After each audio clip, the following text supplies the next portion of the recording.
Hello and welcome, everybody. It is Thursday night, so it is time once again for the Tank Show, where we hope to spend some time acquiring new knowledge. Nothing else, hang out with a bunch of cool fishy folks and have some fun.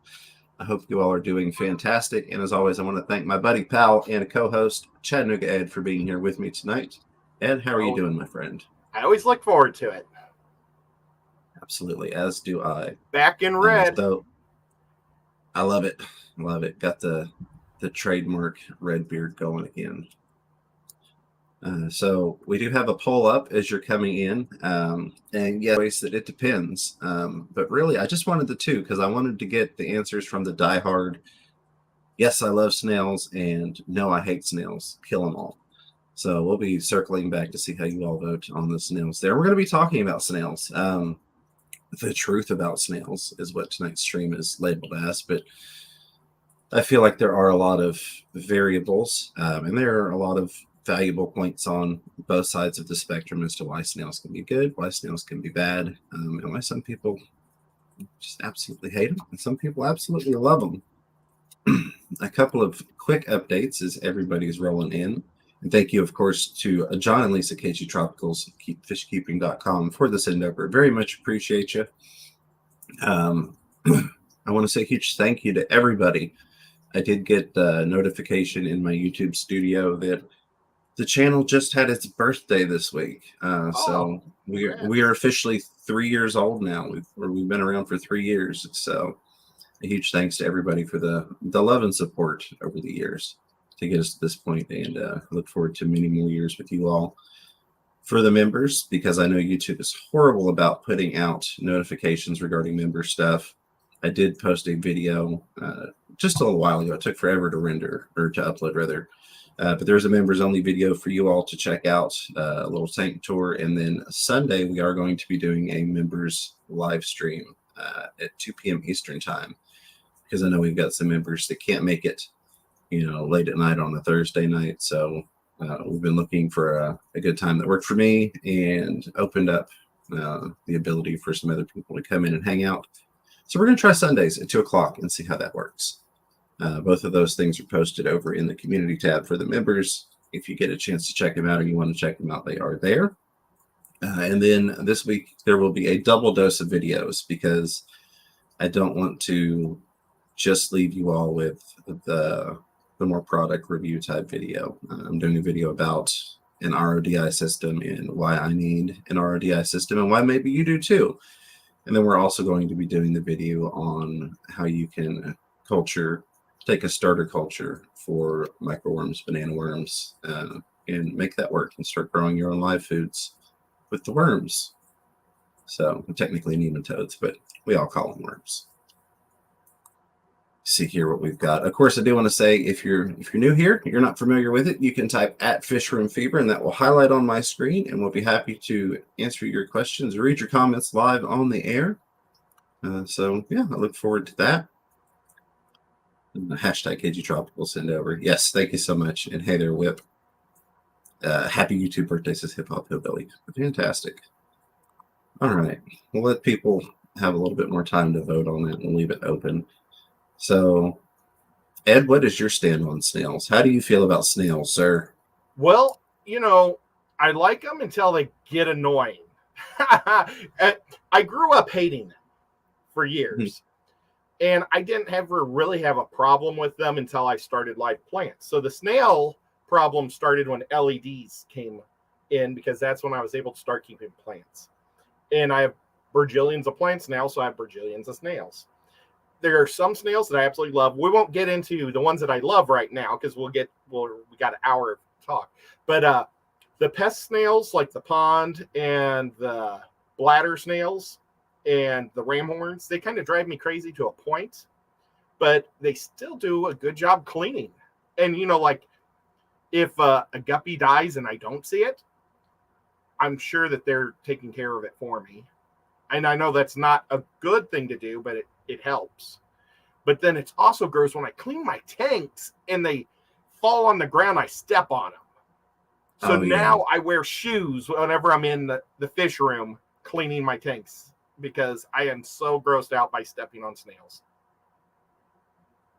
Absolutely. So One of the things that I like to always bring up, specifically with what we typically deem as pest snails, your pond snails, your bladder snails, which are two different things for anybody that's not familiar, and then the ram's horns kind of falling in that category, is that generally speaking, those colonies can only grow to the amount that you allow them to.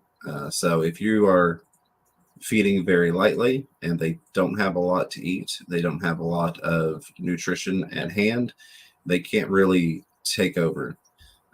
If you are, and I feed a lot, and I know you at one point did too, and probably still do with those guppies, because guppies are always hungry. If you're feeding a lot and you're providing a lot of nutrition, they will multiply and multiply and multiply. And I'm not necessarily sure that they do enough cleanup to offset the amount of waste they produce, but they can be good at some other things. They can be good at, if you've got a larger fish, or you've got like some plecos, they can be good at breaking down some of those bigger waste clumps, some of those big piles of poo in your tank into smaller waste piles that your system can handle a little bit more easier. They can get, pushed up into your filtration and get cleared out some. So even though they may not be lowering the waste quantity technically in that aspect, they definitely can break down some larger things that are harder for a system or a filter to process into a smaller size of waste, not necessarily quantity of waste. So that's always a fun thing. But it does always stink to step on a snail. That's just no fun, no matter what kind of snail it is, good or bad. But just some things to keep in mind. If you're having, and it runs similar to algae, which they can do a good job at helping to hold back algae. I've not seen a lot of snails that will go in after the fact and combat a serious algae problem. But if you have them in there from the beginning as you're cycling or seasoning a tank, and you're getting the algae growing, they do a good job at maintaining a balance in there. But sorry, I looked at the chat and lost where I was going with that. I find it to be kind of the same way. If you have algae that's getting out of control, or you have snails that are getting out of control, that's typically due to some sort of imbalance. There's an additional nutrient source for either one of those. It's allowing them to flourish and thrive. So, and I can understand completely, to play the other side of that. I can completely understand if you're somebody that doesn't run what I'll call typical aquarium setup, that's got your substrate and your plants and your fish and things like that. If you're running like bare bottom breeding tanks or things of that nature, I don't really like snails in those setups. Those are not setups I'm looking to have snails in, because I feel like then they are definitely contributing to the negative. They're working more toward the bad than the good,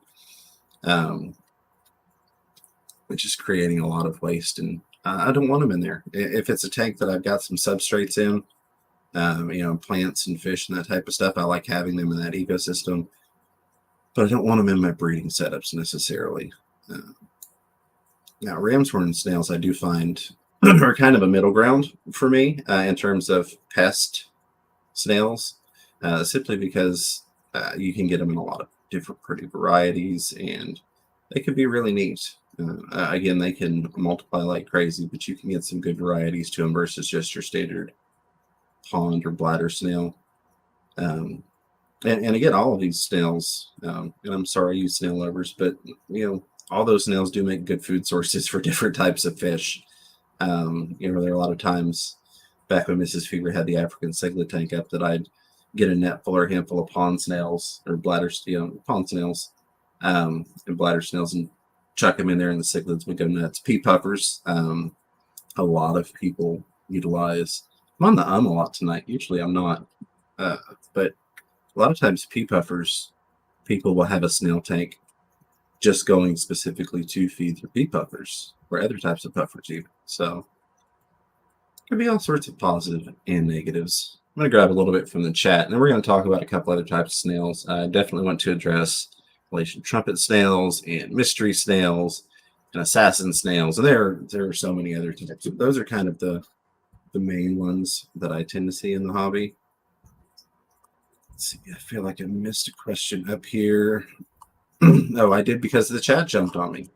So let's roll up a little bit. Hey there, Patrick Hardy saying hello.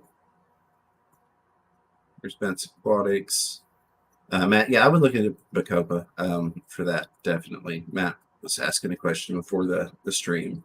So I think we got that addressed. I've seen people that use their pest snails as feeders, basically, for anything in their tank. You know, I mean, we hear about the puffers, and I actually feed. I've got one yo-yo loach I cannot catch, and I know that he's ate every snail in that tank, and now he is hunting my. Oh gosh, they're my most expensive endlers I have in that tank. They're in that tank. Oh my gosh, they're just Dan's fish. His Monte Carlos, oh gosh, Santa Fe. Oh my gosh, I can't remember what they're called. They're black and orange. Well, they're beautiful little endlers. But I see this guy hunting them, and so I drop snails in there all the time just to feed him. But I've seen other people, like I think it was Rachel. She would just pop them with her finger, and then the snails would come and eat the gushiness. But I can't do that. Yeah, so you can do that. I always find it interesting when people are using that as a way to get rid of snails, because one thing you have to keep in mind is when you pop that snail on the glass, what you're then doing is putting nutrients right back in. You're then just providing an additional food source for those snails, like you mentioned, or those fish to eat that, digest it, and then put it back into the waste column. So if you've been trying to get rid of them and you're like, I smush 20 of these things a day, well, you just bear in mind that when you're smushing them in the tank, you are just feeding them back into the tank and using them as a food source, which then gets turned into a waste, which then is, just a whole cycle of madness and insanity. Kenneth's 3D and Aquatics, speaking of worms, I did 3 tubs of each Walter Micro Banana and vinegar eels. I want some. So the only one I don't have of those is Walter worms. If you wanted to send me some, I would love you for it. A huge shout out to Big Shrimpin, who actually sent me some micro worms. So again, thanks. He did an awesome job shipping those out. Even sent a little container for the initial culturing and all that good stuff. Here we go. Ren says, I'm cycling my first tank fishless, and I added fish food at first, but had an Amazon sword melt, so I figured that was enough ammonia. No, question mark. So the first thing I would do is make sure that you're testing your tank. There are a couple of different things that could have happened. It could have been ammonia. It could have also been, for anybody that's not familiar with plants, and I don't know where you got your swords from, but most of the plants that we get, except from a couple sources, most of them are immersed grown. So when we put them into a tank, even if it's an established tank that is showing 0 ammonia, 0 nitrite, and it's got a good amount of nitrate that we intentionally want in there to grow our plants, you can still usually expect dieback or some melting from your plants because they're not used to being underwater. They have to convert the immersed grown leaves will die off. You'll get the submerged grown leaves that start coming out, and then things are happy. So it could be that. It could be the ammonia. I honestly don't know. What I use and what I recommend, because it's so cheap and easy, is the Aquarium Co-op test strips. You can get the ammonia test strips, then you can get the all-in-one, the multi test strip. Because it used to be, that's what God. Keep them right here. I use them so much. All these little tanks behind me. But it used to be you either had the choice of playing chemist and using the API master test kits, which I still have one. But that takes a good bit of time, and it's really easy to screw it up if you're not familiar with it. Was that 5 drops? Was that 6 drops? Was that, a big squirt and 3 drops? How much did I actually put in there? You got to wait 5 minutes.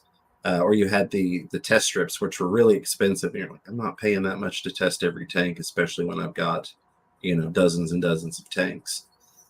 So I find those to be a good medium in affordability and ease. I mean, it's a minute of your time and you're done. Cheap. So that's what I would recommend. That way, for sure, because I honestly can't tell you just from that scenario whether or not it was from ammonia or if it was just a plant melting back. I would still continue to feed, since you're doing a fishless cycle and you're adding fish food, I would continue to feed for the bio load that you're expecting in there.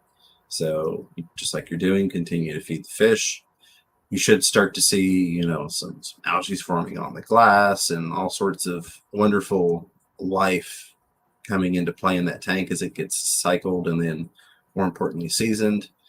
And if you've got your test strips, you'll be able to verify, or you could do a master test kit. Again, they're just, I feel they're a little bit more fallible in terms of user error and take a little bit more time. But I would recommend doing either one of those just to verify where you are with your cycling process. As for snails, I can take them or leave them, says Dennis Christensen. There you go. Absolutely. So I'm curious. Let me look at this poll here. There are some awesome snails out there, and you can get snails that don't breed like crazy also. So you can really do a lot of great things with them. Well, and you can get into, oops, sorry, go ahead, buddy. Oh, yeah, definitely. I just really like them now. I wish the ones that I liked the best were the ones that bred like crazy. How does that work? I don't understand that, James. Well, you can get into, so we talked about pond bladder and ram's horn snails, which all pretty much, as long as you've got detritus in there, you've got some sort of food source, they're just going to multiply exponentially, as anybody that's ever not wanted them or tried to get rid of them can attest to.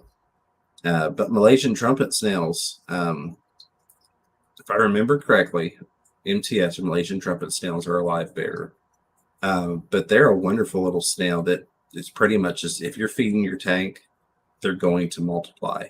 A lot of people enjoy them because they do like to burrow in the substrate. So they'll get down in there and they'll keep things mixed around. They'll get down to areas that nothing else can get into to eat detritus and things of that nature.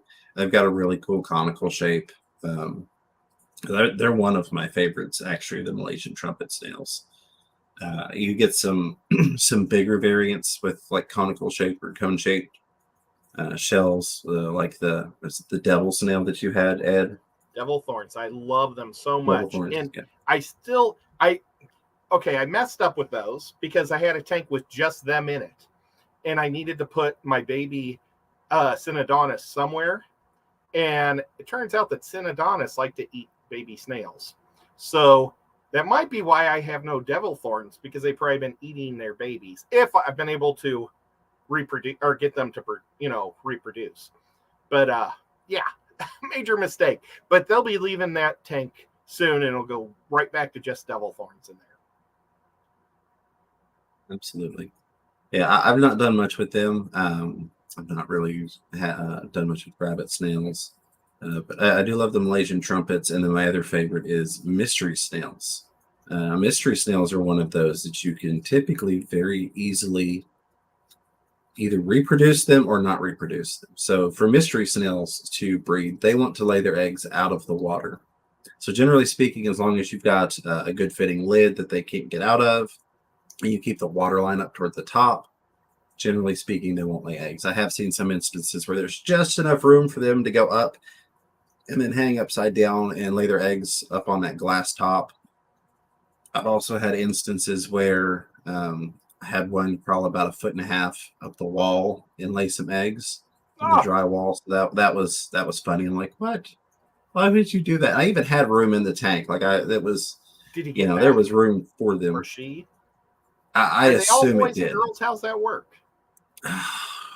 That is a good question. I don't remember. Where's Mystery Snail Guardians when I need her? Yeah, sorry, I shouldn't have asked that.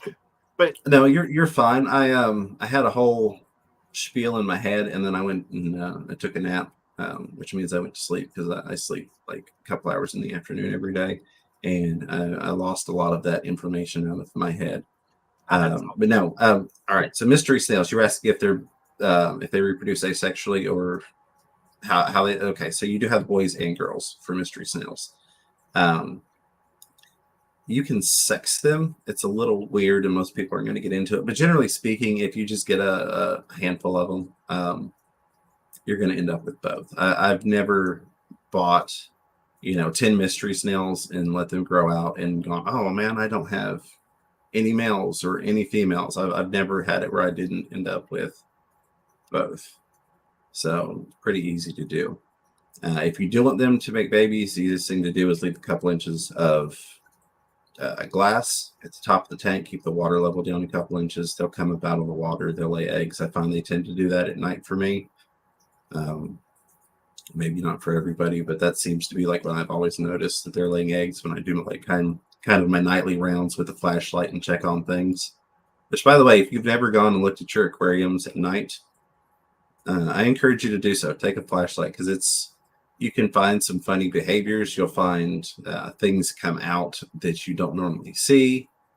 You may freak out because you're like, oh my God, what is that worm, or what is that little thing on the glass, or stuff like that. But you can get a different experience checking out your aquarium in the middle of the night with a flashlight. But yeah, I guess the last one would be that I really want to talk about, and then we'll jump into the chat, because I know I'm getting behind and we're already 20 minutes in, and I want to hear you all's thoughts. But the last one I really want to talk about is assassin snails. So they are a little different in terms that they are a carnivorous snail. So if you are going to keep them, it's definitely recommended that you get some meaty foods in there for them.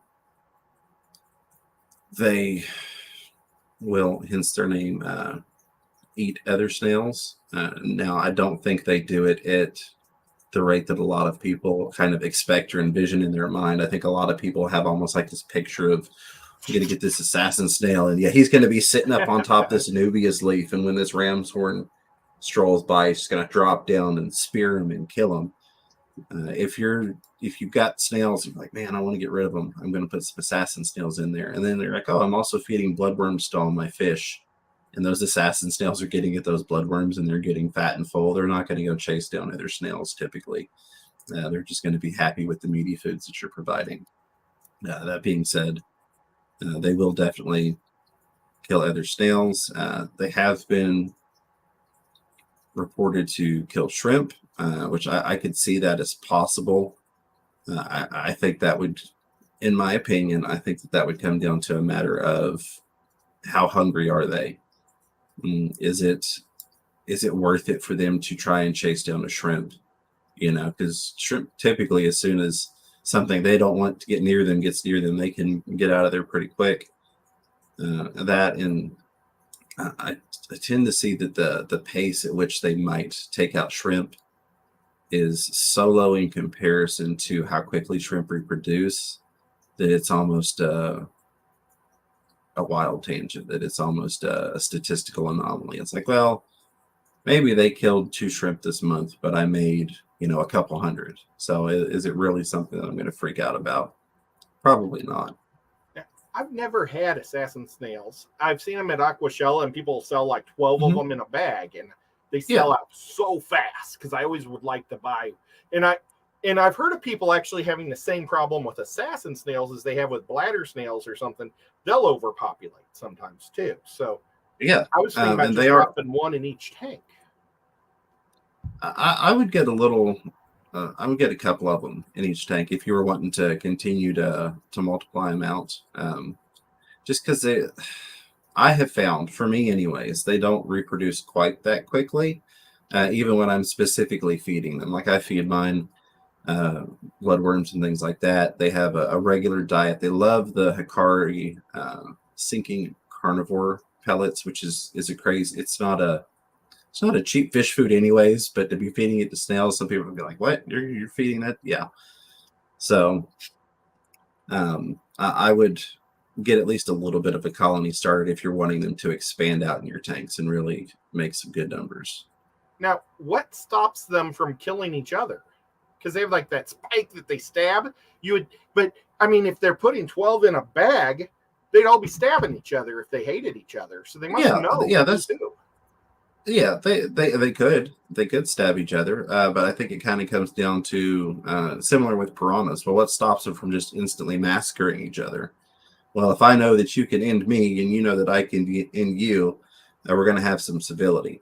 Also, again, going back to diet, I feel like is a big part. If you took 12 starved assassin snails and you threw them all together, I'm sure you would see them probably start to take each other out. Whereas if they're not starving for food and they're not dependent upon, I have to eat something right away, they're probably not going to mess with each other. Just kind of the same way that they don't really go chase down a snail if they're full. You know, if you've got your assassin snails well fed, you're going, well, he's just letting the ram's horn go past him.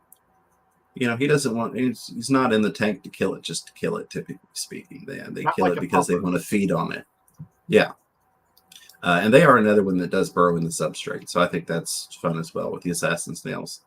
Watch them kind of disappear into the layers and then come back out for feedings is very fun.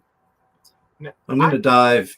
Oh, go ahead, buddy. I've got one snail that we didn't talk about. We also didn't talk about Nerites, but my Yes, favorite thank you. snail is the Hercules rabbit snail. Mhm. And they only have like 2 babies a month, so they're super slow at producing each other, but they're pretty easy.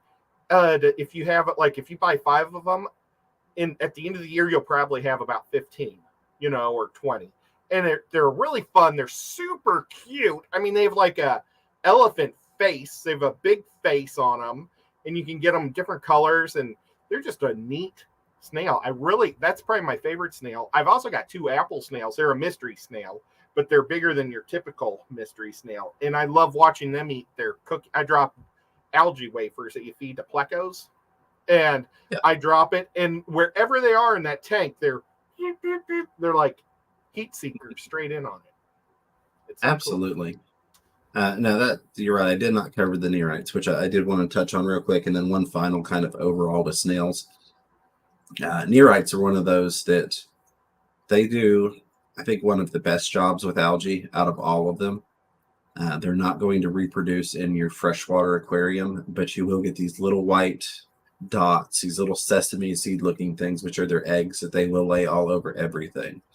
So if you're going for like a really nice, pretty aquascape, and you don't want little white eggs laid all over the wood and the rock and the glass and all of that, I don't necessarily recommend them. If you're not so much worried about the little white dots, the little sesame seeds, then that's one that you can put in there and know absolutely you're not going to have them reproducing in freshwater. And if you only want 5, you put in 5, and that's all you're ever going to have. The final thing on snails, and then I'll jump over to these super chats real quick and say some thank yous, and we'll dive back into questions that are highlighted in the chat. But the final thing I want to say is your snails, and so caveat, say first, yes, there are some snails that do it. No, they're not typically the ones that we see in the hobby readily available. The snails that we talked about are generally not eating your plants. Will you see them grazing on a plant from time to time? Yes. Will they be eating on a part of that plant that is dying off, that is decaying? They're looking for decaying matter. So if you're like, oh my God, my snail, you know, took out my, I'm just saying Amazon sword because that was mentioned earlier.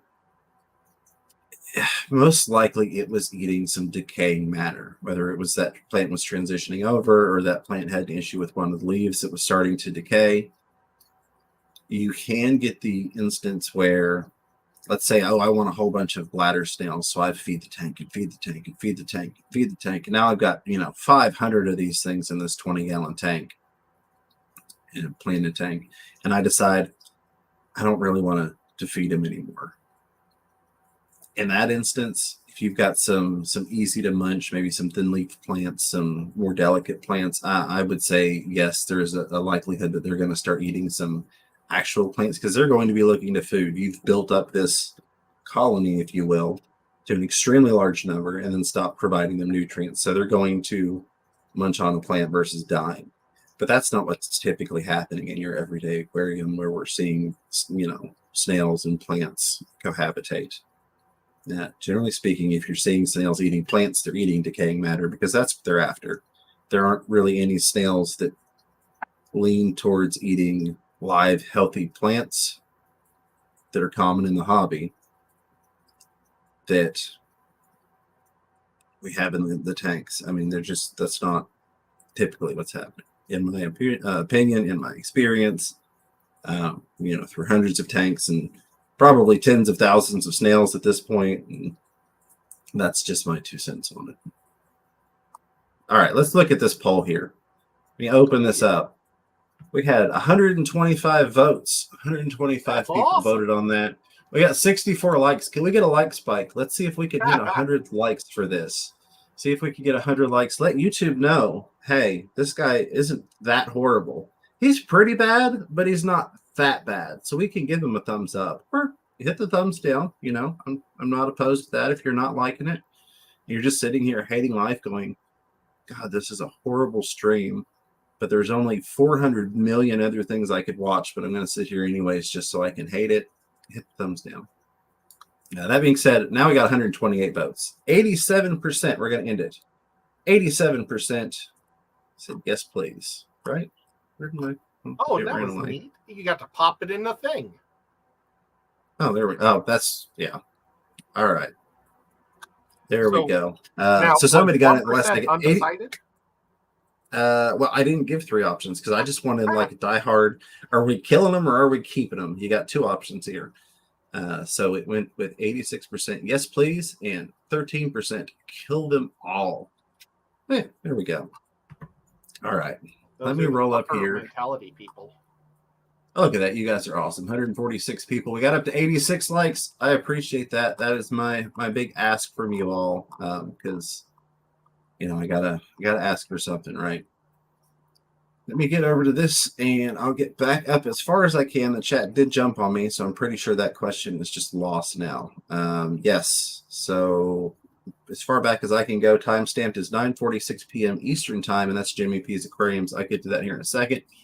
Before that, we had Steve at P2003 Aquatics. What's going on, buddy? He had that $10 super sticker with that flying pear flying through the air. Thank you so much. Appreciate you, Stephen. Very, very kind of you, my friend. Not only a member, but throwing down some money as well. Keeping the lights on. Killer Kitty 08 with that $5 super chat with that little karate fox. Gonna get you, Ed. Thank you so much, Killer man, Kitty. I almost lost very my much appreciate you. Yeah, don't do that. Very much appreciated. All right, let's dive into some questions here. We've got about halfway through the show. A little over halfway. Bring my chat back here. Jimmy P says, just snuck into the back door. Hi, James and Ed. Hello there, Jimmy P. Good to see you. Hey there, Crystal's Pets and Plants. Always a pleasure to see you, Crystal. Matt's Aquatic says, my 1 tiger Nerite bred in my 5-gallon. The babies are barely growing, and this was about a month ago. Weird. So, yeah, so Nerite snails, there are some people that have worked on it. I think some people that are at hobbyist level have successfully done it. They will lay eggs in fresh water, and then you have to go through this brackish salt conversion, brackish fresh shenanigans, and it's a mess. It is a mess. Craig Doniger says, I have trumpets in with my 046 Plecos. It keeps the sand clean. Yes, it definitely. They are constantly digging through that stuff. Fin Wiggles enjoying Japanese trapdoor snails. And they have gorgeous patina to their shells. Yeah, definitely. That's awesome. Another fun one that I haven't gotten to really play with much. All right, so if you know your question was before that or your comment, feel free to throw it back in the chat. I'm rolling through here because I know there were some things. Somebody asked advice on starting a YouTube channel. I don't really talk about that a whole lot in the streams anymore. My first piece of advice would be don't do what I did, which was let life get in the way and stop making weekly videos. I would produce weekly content. Most importantly, I would make sure that you're passionate about it and that you want to do it because you want to do it and that you are there to help and that you're bringing some sort of value either through education, entertainment, or hopefully a little bit of both maybe. So those would be my big things. I'm not going to go algorithm deep on that, but those would be just some key points. Be a good person, do it with a good heart, and I think you'll find success. TJ Autocross says, thoughts on impact of snails on egg survival in an egg scatterer breeding tank. That is a good one. So you will hear both sides of that story depending upon who you talk to. And I believe both sides of it, as odd as that may sound. I think that snails can definitely eat eggs.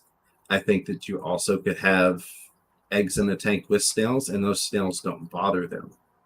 I see Mystery Sim Guardians. I meant to get with her and see if she wanted to come up and talk earlier, but I didn't. It didn't happen. I got behind. I woke up a little bit late. That would have been awesome. But I would recommend. I was going to wear her T-shirt. She sent me one of her T-shirts, but I was afraid I'd mess it up in the next episode. I would say, because so many of you all love snails, make sure you check out Mystery Snail Guardians. You couldn't ask for a more dedicated snail lover there. Awesome channel. But you can have it both ways. I know there are instances where I 100% believe that somebody had some eggs. Maybe it was some bristlenose eggs in a cave. And I've had the concern about it myself. And then, a snail works its way in there and gets to those. I'm sure there are people that say, hey, I've, had snails around eggs plenty of times and not had any issues. I think it runs kind of parallel to the whole shrimp with eggs. Myself and a lot of other people will use small shrimp to keep eggs from fungusing and keep them cleaned. And you also have reports of people that said, well, I put shrimp in with my eggs, and then the shrimp ate the eggs. I think it's a specific scenario based. So if you've got, some full-size neocaradinas and you've got some little teeny eggs, like maybe some Aquarium eggs, because those are typically fairly small, yeah, they could definitely eat those. What I tend to do is I use young shrimp, usually around under half an inch, and I'll put a bunch of those in there if I'm using shrimp for defungusing. I think the same thing could apply to snails 100%. If it's, again, like a breeding situation, and last I knew, and of course he may have changed his mind, and if I don't know if he still listens anymore, but Master Breeder Dean, last I knew he was still a very, very harsh opponent to snails. And I understand that. Again, looking at a lot of bare-bottom breeding tanks, not something I went in there either. And TJ, if you are looking to specifically have a breeding tank for those egg scatters, that's probably a situation I wouldn't necessarily want snails in. And I would just kind of keep an eye on it. What type of snails, what type of eggs. A lot of times those eggs can be fairly small, and it'd be very easy for snails to make a snack out of it. All right, let's roll down through here. And I see you, Whips World and Xanadu, you awesome folks with those $20 super chats over there. I'm definitely going to get to those here in just a minute. I'm trying to grab a couple more highlighted questions from the regular chat, if you will. Gabriel's Glass Box, there was any advice for anyone wishing to start up a fish tube channel? So yeah, that's what I would say. I'm no expert, but I know a couple. If you ever wanted to message me, Fish Room Fever on Facebook, I'd be happy to work out some of the things that I have learned what not to do a lot of, but also some advice that's been passed on to me as well from geniuses doing much better than myself. So feel free to do that. I'm Fish Room Fever on every platform. Regina Falange says, just saying, my assassin snails reproduce like crazy. I broke down an old planted tank last week, found at least 200 assassins. Whoa. That is awesome. Yes. And you can very, very sell cool. those. Yep. Everybody wants assassins. Oh, yeah, definitely. Absolutely. I see the TGOEs in here. They're like, don't you dare put assassins in with shrimp. I wouldn't recommend it for them. They're breeding shrimp. Or if you're doing a shrimp-only tank, like I said, they're probably going to pick off a couple. It's bound to happen. But let's keep on rolling down through here. Grab some highlighted stuff. And Matt's Aquatic says, okay, that's where it was. So we did get back up there. Good. All right. There's the other jump. It always does like this split-second lag before it jumps. There was the poll. Kids 3D Aquatic says, where do I find a mailing address? Ken, if you message me on Facebook Messenger, or you can do it on Instagram, but I find Facebook messengers so much easier to utilize, even though I'm not a Facebooky person. I'd be happy to send it out. I don't have a P.O. box as of yet. I've got to get one set up in the new town that we're moving to. But yeah, I appreciate that very much, my friend.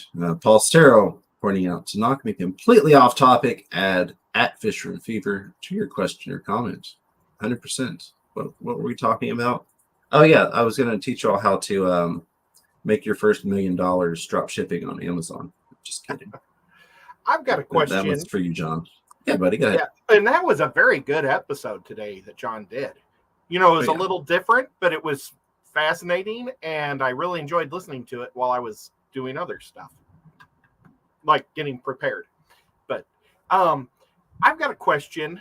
You know, I don't like how the snails will lay eggs on your plants. Have you ever pulled a plant out that has these big, slimy, sludgy things on it? Yes.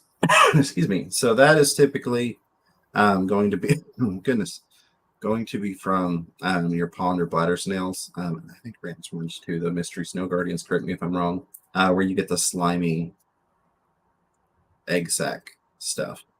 I'm also not a fan of that. Normally you can just kind of, they're so soft, like they don't really harden up like say the mystery snail or mystery snails do, you know, when they lay out of water. So normally you can kind of just take and rub those egg sacs off of the plants fairly easily, or at least I've found in past experience. But it definitely gives a different look. Well, give me 1 second here. Sure. One thing, when I drain my ponds, when I'm tubbing for the summer and stuff, I don't drain them there, but I have tubs that I bring inside that are full-time inside now in my second breeding room. And so whenever I do water changes, I find those same things along the sides because I'm basically just doing guppy grass in those tanks. So there's probably nothing for them, no big leaves like in Nubius for them to put their sacks on or whatever. But, and I just take paper towels and I wipe them off. Now, when I'm wiping them off, are eggs falling down into the tank or am I destroying them? I mean, or is that something that anybody even knows? So I guess depending upon how you're doing it, I'm trying to collect as much as I can, but it's really filled with a lot of water too. So I mean, I would imagine that you're not just, if they're getting back into the water source, that you're not just killing them all off. If you're wanting to remove them, I would recommend that you pull the plants and then, you know, do it like away from the water source. Take a damp paper towel, maybe wipe the egg cases off of there. But it's really one of those things that if you lower the available nutrients to them, you lower the available amount of decaying matter that's in the tank, whether that's fish food or different wastes or decaying plants. They'll run into a bust. So you'll get with like your pond snails, bladder snails. I would say even with your Malaysians and your ram's horns, where you know they'll boom, and then it's like, okay, we've kind of run out of food. We're going to start dying back because we don't have enough to sustain this level of colony that we have going. Similar with like shrimp and other things, you know, it's real easy to get a boom and bust in a shrimp tank. Oh wow, we've got all these babies. Oh wow, we didn't feed them enough, so now half of the stuff is dead. So that would be my thoughts on that. Excuse me, Whip Swirl with a $20 super chat. Thank you so much, my brother. Says, in addition to the like spike, I challenge each and every one of you. Nay, I challenge you all to get Fish Room Fever Jimmy James to the Keystone Clash. Well, I very much appreciate that. Whip has been kind of leading the trumpet call on that cause that he's taken up. And I appreciate you, brother. I really do. Who knows? We'll see. Maybe it'll happen. I've never heard you called Jimmy James. That's a Whip thing. I hadn't either, but you know that's why it made me giggle a little bit. It makes me hungry for a sandwich. Absolutely. Thank you so much, Whip. Very much appreciate you. Let me get my chat back over here. That's not the button. That's not the button. And that's definitely not the button. Too many screens, too many buttons. You didn't hit the end button, so that's a plus. At least if you're enjoying it, it's a plus. And I see that we got, I don't know how many likes, but I know that it's a 1 and a bunch of dots, which means it's over 100. So thank you all so very much for that. Always greatly appreciated when you tickle the algorithm. Let YouTube know that, again, this guy might stink, but he doesn't stink quite that bad. We can say he's kind of okay. Scotty the Fish Freak says, yes, we need Fish Freak Fever to clash. One down through here. Matt's Aquatic says, I painted a picture of the Cardinal Tetra. I'm not sure if I'll be able to send it, but if I can guess, who it's for, Ed, wink. Very, very cool. That is awesome. And Brian, I'm going to butcher your last name, so I'm not even going to go there.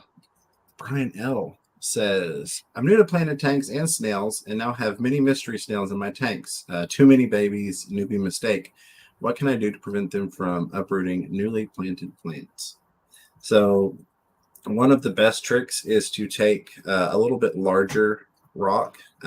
This could be a couple pieces of lava rock. This could be a couple pieces of like the small river pebbles, and just kind of build a little almost triangle around it at the base of that plant around the roots, so that you've got something to kind of keep those snails from just bulldozing right through it. That's probably the best advice I can give. That's also one of the tips that I use for a lot of bulb plants, to get them to kind of sit there long enough for the roots to take hold, as I'll build a little triangle to kind of hold that in place and then let the roots take hold on that.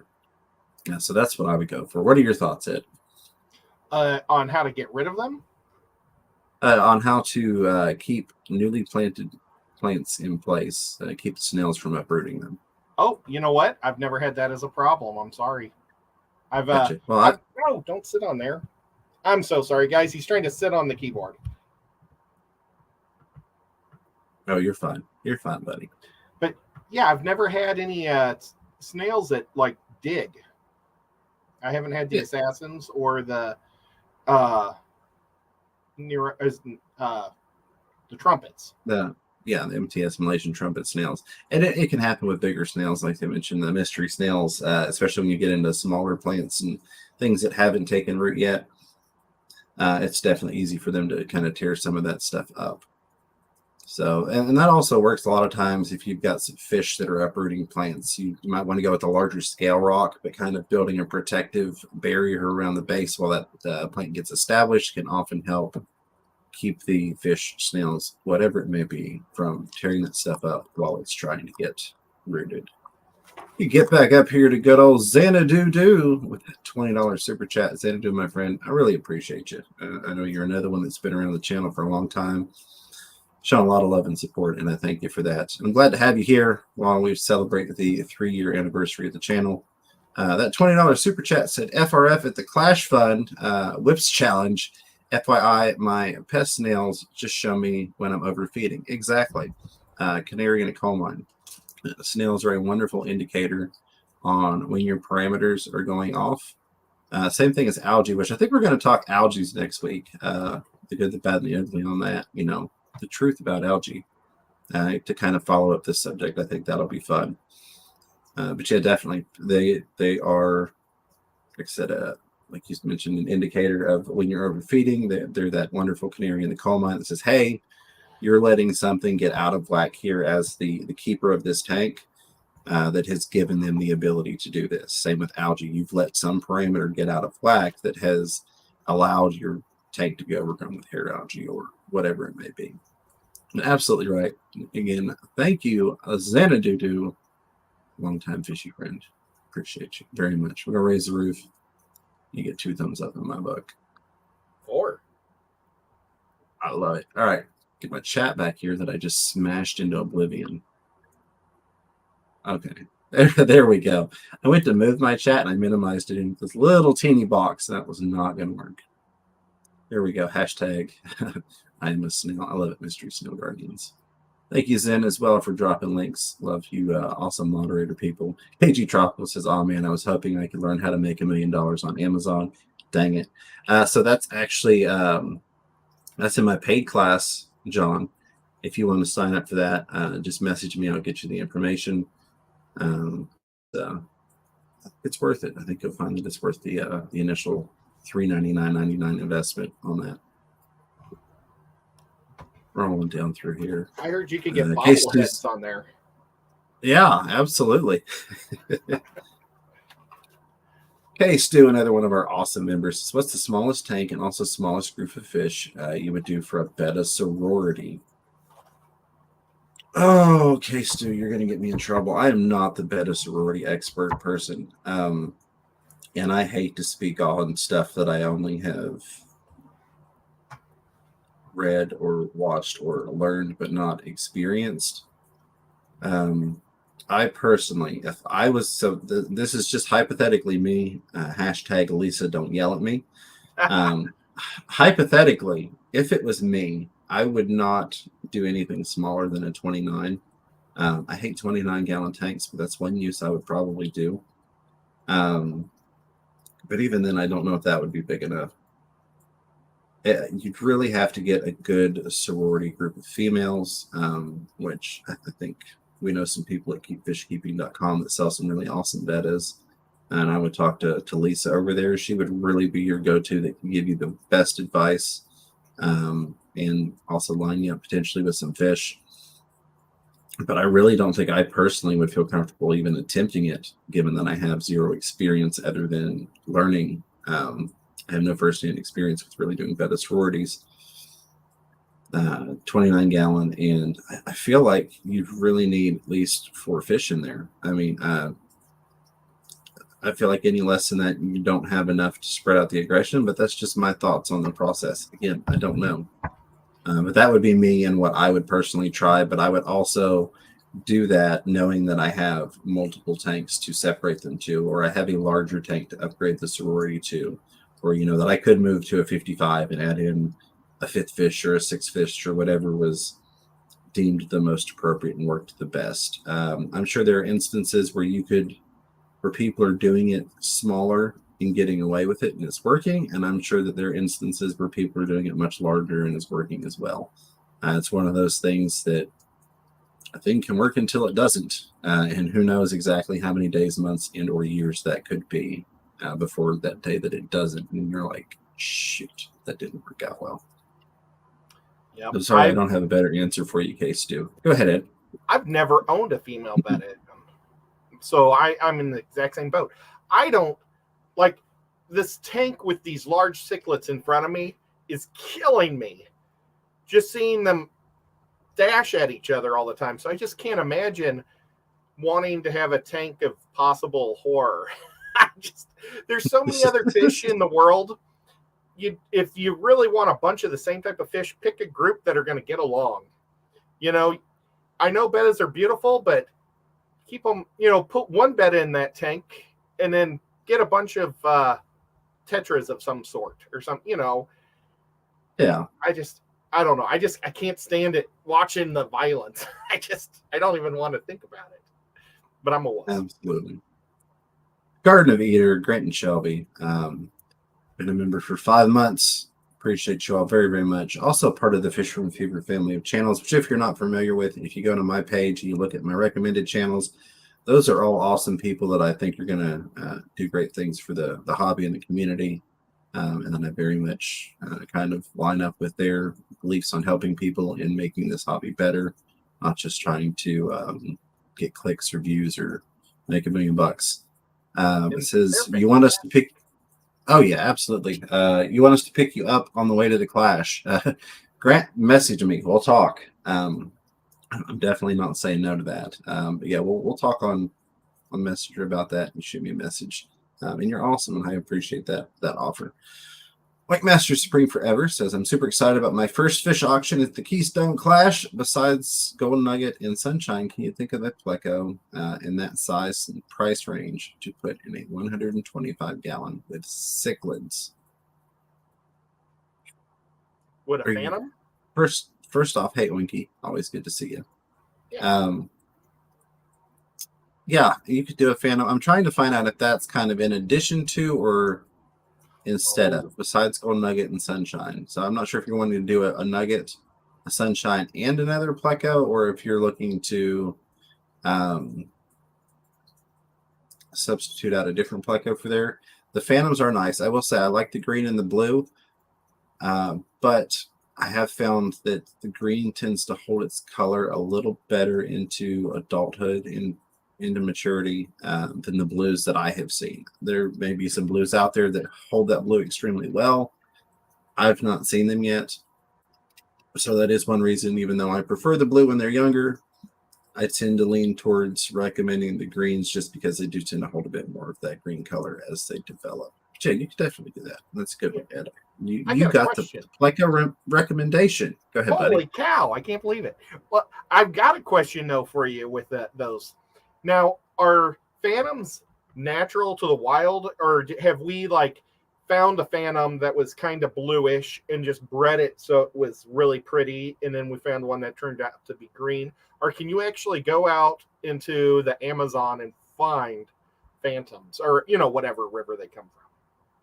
So, if I'm not mistaken, which I could be, it's me. I'm only human and I'm here to screw things up. That's why I'm live on the internet right now.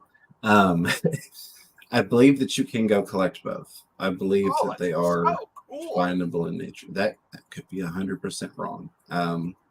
And somebody will correct me really quickly. We got 138 people still hanging out that we haven't scared off yet. So correct me if I'm wrong on that. I like to get told. It's like a discus. They don't look anything because people bred them so beautiful, but the Yeah. wild ones are really pretty too. And I was just wondering if there was like a pretty, like, not alpha, original caught one. Right. Because those are just such unique, neat fish.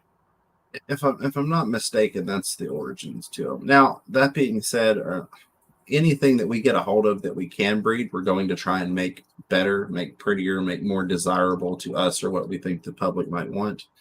But I believe that go out and collect. All right, let me move my chat back here. The thing did a thing. Pushed a button. Well, if James and I ever win the lottery, we're going to be collecting all over the world. One of these days. Let me get back to that. Roll back up here. And there was Winky's question. And again, Winkmaster, I hope you're doing well. It's always good to see you. Yes, 3D and Aquatic says, hey, are you in Jax? I'll be home on the 29th. I grew up in Jacksonville. Maybe we can just meet up at the end of the month. No, that's my born and raised in Jacksonville, Florida. I am in Knoxville, Tennessee, soon to be in Maynardville, Tennessee, once we get out onto the new property that we have.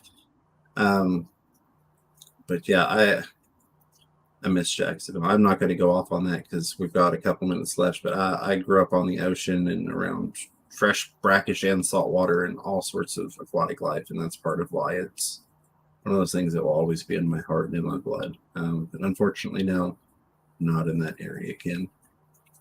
Jimmy P says, hate is such an abrasive word. You hate 29 gallons. Why? I do. For the footprint that they take up, the height versus the depth on the front to back, I'm just not a fan. If I'm going to set up a 29, I typically will set up a 20 long because it's got that footprint. I'm just not a fan. I actually have 4 still have stickers on them that I never set up. I'm going to be using them on some projects, but they're just not one of my preferred.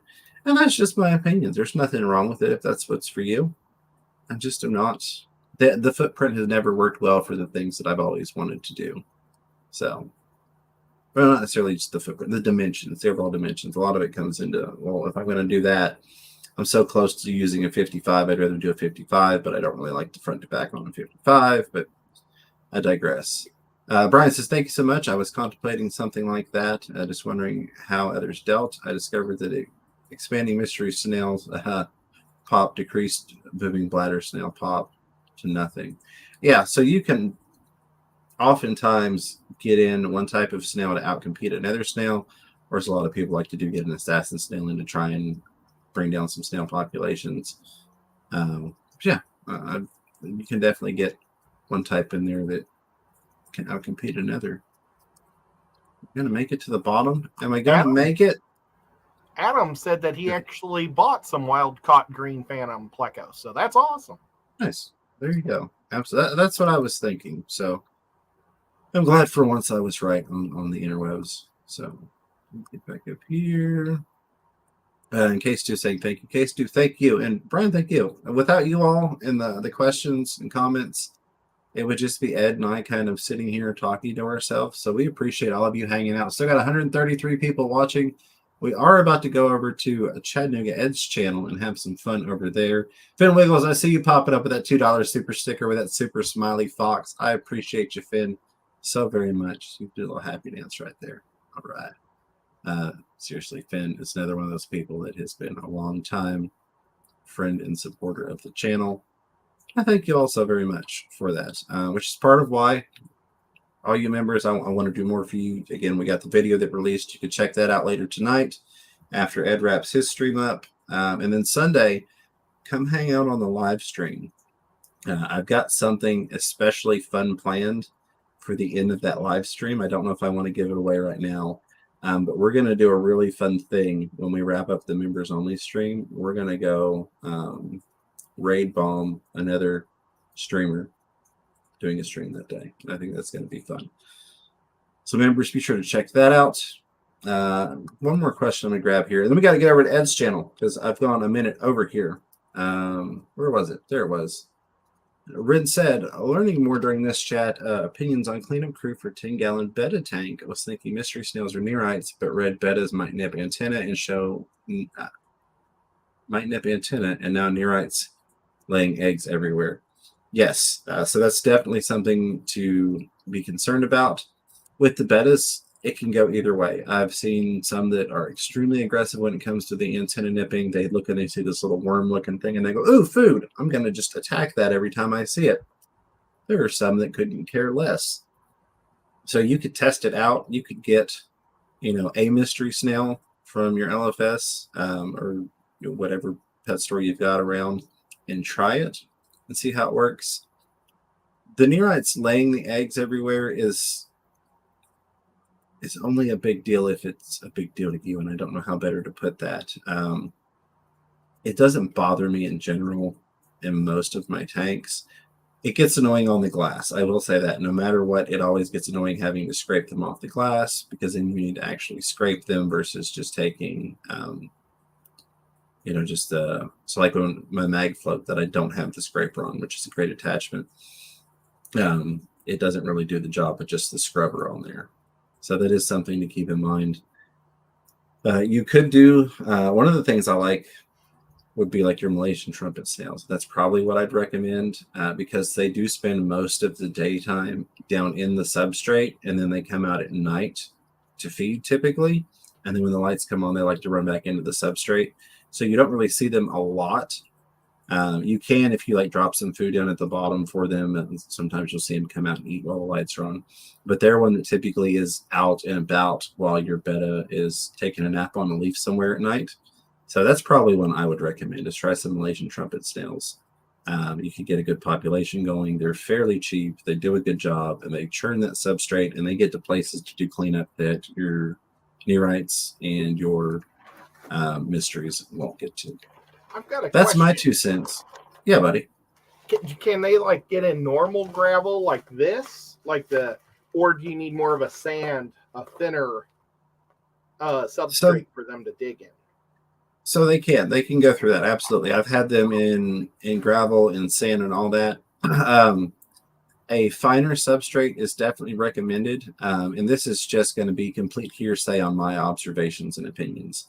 I have found, because a lot of times we do have issues, especially for new to snail keeping, with maintaining enough calcium in their diet and in the water to keep their shells hardened, that if you let them develop some calcium deficiencies and those shells become weaker and you've got them in a gravel or a hard substrate like that, that's bigger things that they're pushing through, that tends to bust their shells more than a sand would, because they're going through fine sand particles versus having to move these, what are in terms of them big boulders, because if you look at size comparison of them to a piece of gravel, so that can be an issue. I would say, if I'm not mistaken, Mystery Snail Guardians has really good information on calcium deficiencies.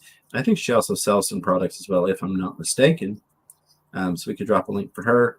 On that note, Ren, you're more than welcome. Thank you for asking the questions. Again, I come here to hang out with you all. I could blab it myself anytime.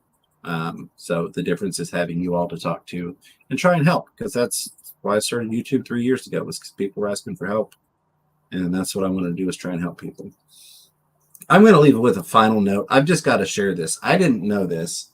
And then we're going to go over to Ed's. Again, Ed, sorry, I'm about 4 or 5 minutes over. If you have a nano USB air pump We all know you can plug them into a battery, into your, your portable batteries.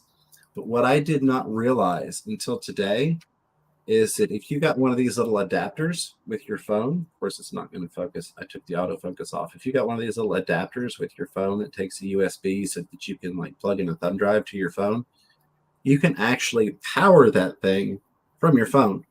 I didn't realize that. Yeah, you can plug it into here, and I plugged it into here, and I'm like, I'm running it directly off of my phone battery. This is that I don't even need the battery backup for it. So I just had to share that because that kind of blew my mind earlier today. And on that note, a huge thank you to all of you all. Ed, thank you so much. Any final thoughts? Any closing words, sir? Nope. Looking forward to hanging out with you and Skipper in the next hour. We're going to be, this is the fish that's going to be today's giveaway. I found some wood, so they've got bases. So we're giving out the swordtail tonight. Very cool. Absolutely. As always, Ed, thank you. A huge thank you to the moderators, members, lurkers, listeners, super chatters, contributors, questioners, commentators, of course, the replay crew, and all you awesome people that leave me comments to respond to. I appreciate that. Thank you so much. Until next time, keep your fish healthy. Keep yourselves healthy. Don't be afraid to catch yourself a little fish room fever. Take care, everybody.